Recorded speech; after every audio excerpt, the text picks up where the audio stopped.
75वां गणतंत्र दिवस मना रहा है। किसी भी देश का राष्ट्रीय पर्व उसकी अस्मिता एवं संप्रभुता का द्योतक होता है।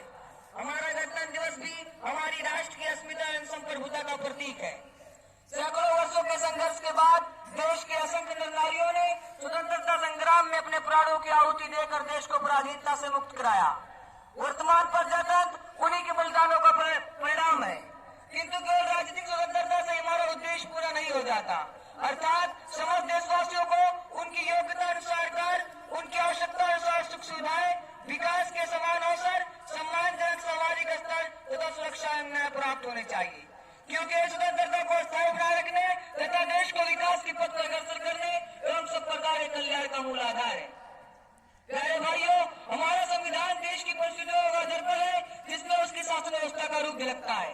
इसी कारण भारत स्वतंत्रता सेनानियों ने देश को स्वाधीन कराने के प्रयत्न के साथ साथ अपने द्वारा गठित संविधान सभा द्वारा बनाए गए संविधान के शासन की भी मांग की थी, जिससे देश के पूर्ण स्वराज की स्थापना हो सके।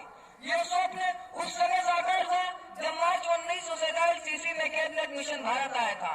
उसी के सुझाव ने केंद्रीय व्यवस्थापकों द्वारा निर्वाचित सदस्यों ने संविधान सभा का गठन किया, जिसके सदस्यों की संख्या अविभाजित भारत में 389 थी, जो विभाजन के बाद 310 रह गई। इस सभा ने दिसंबर 1946 ईस्वी में संविधान के निर्माण का कार्य आरम्भ किया। ये कोई साधारण कार्य न था। सदियों की पराधीनता, आर्थिक दृष्टि से पिछड़ा समाज, स्वतंत्र रियासतों के अस्तित्व आदि के कारण संविधान की आवश्यकता थी, जो देश को एकता के सूत्र में बांधकर विकास के पथ पर अग्रसर कर सके। इसी कारण भारतीय संविधान सभा के सदस्यों ने, जिसका संगठन तात्कालीन समिति मताधिकार के आधार पर किया गया था, 2 वर्ष 11 महीने 18 दिन के अथक परिश्रम के बाद इस संविधान की रचना की, जिसकी गणना विश्व के श्रेष्ठ संविधानों में की जाती है। भारतीय संविधान 26 जनवरी 1950 ईस्वी को लागू किया गया। इस प्रकार अपना संविधान लागू हो जाने पर हम पूर्ण रूप से स्वतंत्र हो गए और भारत को एक गणतंत्र राज्य घोषित कर दिया गया। भारत के पूर्ण गणतंत्र राज्य घोषित हो जाने की खुशी में प्रत्येक वर्ष गणतंत्र दिवस मनाया जाता है।